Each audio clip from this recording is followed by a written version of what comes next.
Shalom Uvracha, le passage pour le Chaf Zayin Tishri, le 27 Tishri. Veine, voici, Noda le Yodechen, ceci est connu.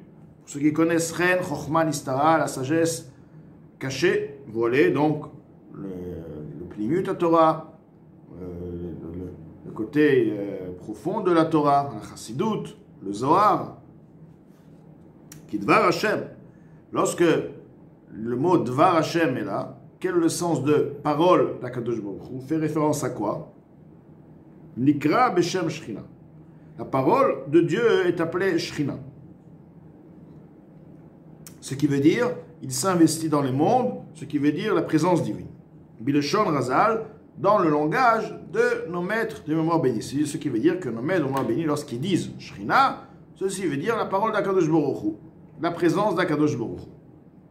Ve'imatata, ceci est appelé aussi par un autre terme, Ima Tata. Ima veut dire la maman, Tata inférieure, Bumatronita, la reine, la maîtresse. Bilshon Azohar, dans le langage de Zohar, un autre terme. Ubifrat, Beresh Parashat Vaera, particulièrement au début de Parashat Vaera, est appelé, on l'appelle ainsi, Matronita Imatata. Pourquoi tous ces termes? Les filles chez Shochem, Itlabesh, Ben Ivraim, car on parle de la lumière divine qui s'investit dans les. Donc, lumière divine qui est constamment là, comme on a expliqué avant, qui s'investit dans la création, dans les créatures. Mais Achayotam, c'est celle qui permet d'exister, de les faire vivre. Maintenant, il y a un autre terme. Les Mekubalim, les Kabbalistiques, ils appellent ceci par le nom de Malchut, la royauté. Al-Shem Dvar Melech Shilton, car ceci fait référence à la parole, lorsqu'on dit la parole du roi, est une domination, est un règne. Le roi dit, ça se réalise. Lorsque la parole représente justement la force qui est uniquement donnée au roi, le roi a décrété, c'est terminé. Donc, on voit que la Shechina s'appelle la parole de Dieu, la lumière divine qui s'appelle Dvar Hashem, Shechina, Imatata, Matronita, Malchut, Kamelech Manhig, Malchuto Bediboro, car le roi conduit et dirige sa royauté, son royaume, de par sa parole. Il y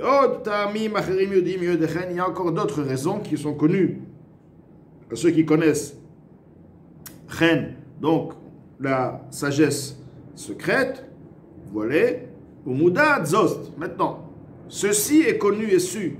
Kiesh Bechinat ou Madrigot Malchut Atzilut.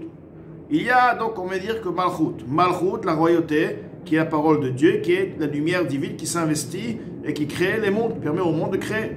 Maintenant, il y a un niveau de Malchut, la royauté de Atzilut, ou Bechinat Malchut de Bria Chulu. Il y a aussi le niveau, la royauté de Bria, etc. Au Pirouche Malchut de Atzilut, quelle est l'explication de la royauté du monde de Atzilut? Ou Dvar Hashem Mechayom Me'aveh Neshamot Gdolot. La parole de Hashem qui fait exister, qui fait vivre les Neshamot Gdolot, des grandes Neshamot, des grandes âmes, She'en Miprinat Atzilut, car ces Neshamot, eux, font partie du monde leur niveau est un niveau de Atzilut. Comment Nishmat Adam Arishon, comme nous trouvons par exemple l'homme d'Adam Arishon, donc l'homme, premier homme sur terre, Nishmat Adam Arishon, Shenem Arbo, qu'il est dit à son sujet, Vaïpar Be'apav Chulu, Hachem en personne a insufflé en ses narines, etc. Ce qui veut dire que quoi?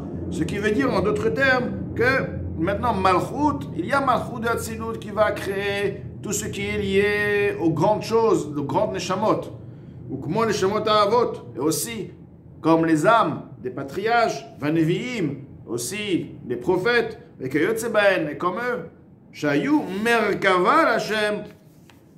Donc, tous ces grandes personnalités, ces grandes Neshamot, étaient en effet un char. C'était des chars, ils étaient effacés à Kadosh Baruch Hu. Mamash, réellement, au Betelim, Mamash, ils étaient effacés dans leur essence, dans leur existence à Kadosh Baruch Hu. K'ma Razal, comme les paroles de nos maîtres mémoire bénis. Shrina Midaber, Gronosh El Moshe. La présence divine parlait, s'exprimait de par la gorge de Moshe. C'est pas que Moshe faisait transmettre au peuple ce qu'il avait entendu. C'était à Dieu qui parlait à travers sa gorge, ce qui veut dire, ce qui montre quelque part que Moshe Rabbeinu était effacé au point, vraiment de manière le plus parfait, au point où la lumière, où la parole de Dieu s'exprimait à partir de la gorge de Moshe. Donc il était vraiment un char, et ainsi les Avot, Adam Arishon. Ainsi tous les prophètes et tous ceux qui ont Ruach HaKodesh, qui ont un esprit saint, c'est-à-dire qu'ils ont ceux qui englobent la vision des choses. Ayakol Vedibur Elion, la lumière, la parole et la voix supérieure, suprême, Mitlabesh Bekolam Vediburam, s'investissaient dans leur voix et dans leur parole, mamash concrètement, comme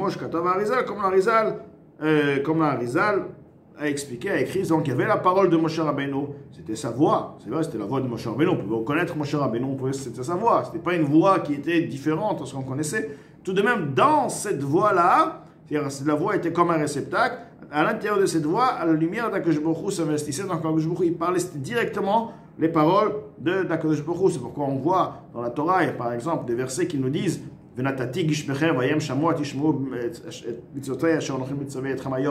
si vous allez écouter les mitzvot,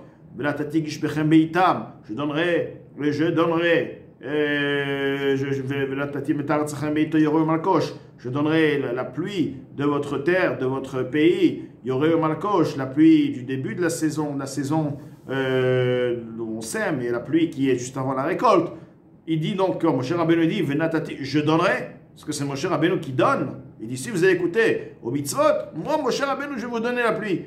Comment on peut expliquer une chose pareille? C'est parce que Moshe Rabbeinu, c'est pas Moshe Rabbeinu qui parle, c'est Dieu qui est en train de parler. Hachem est en train de parler. C'est Hachem qui parle. Il dit, moi, effectivement, moi, je donnerai la pluie. Au Malchut de Bria, mettons, nous allons parler donc de Malchut, le niveau de Malchut qui est en fait la création, qui permet la création, celle qui s'investit dans les mondes et qui crée. Il y a aussi Malchut du monde inférieur qui est appelé le monde de Bria, ou Dvar Hashem, c'est la parole d'Akadosh Baruch Hu, Mechaye ou Me'aveh HaNeshamot, qui fait vivre et fait exister les âmes, vers Malachim, également les anges, chez Be'olam HaBria, qui se trouve dans le monde de Bria, chez En Ma'alatam ke Ma'alat HaTzilut, dont leur élévation n'est pas à la même hauteur que celle des créatures et des Neshamot qui se trouvent dans Hatzilut, Vechulu, etc. Ou Malchut Asiya, maintenant on parle du dernier monde, Asiya, notre monde. Il y a le monde Asiya Gashmi, Asiya Rouhani. Donc le monde de Asiya, le niveau de Malchut qui se trouve effectivement, toute chose dans chaque monde a en lui 10 sphirot. Malchut est la dernière, et c'est celle qu'à partir d'elle, dont la création du monde, toutes les créatures du monde se font, car c'est la lumière de Malchut qui s'investit et qui crée, qui crée en effet toutes les créations, les Neshamot, etc. Maintenant dans Asiya, Malchut d'Asiya, le niveau de Malchut du monde d'Asiya, ou Dvar Hashem, c'est la parole d'Hashem, qui crée, qui fait vivre, qui fait exister ce monde-ci, Bichlalo, de manière générale, Ad, dans son contexte général global, Ad Yesod Afar Ve'amaim, jusqu'à la base de la terre et la base de l'eau, Asher Mitachat La'aretz, qui se trouve donc sous la terre, comme on sait très bien que sous la terre il y a, comme on dit, Roka'aretz Alamaim, qui a fondé la terre sur l'eau, donc l'eau qui se trouve sous la terre. Donc là, l'Admor HaZaken nous a expliqué qu'en effet, la lumière d'Akadosh Baruch Hu est constamment là. Maintenant, il y a des niveaux, un niveau de Hatzilut, un niveau de Bria, et chaque niveau permet à la création des créatures qui se trouvent dans le monde, dans le monde qui est lié donc à Malchut.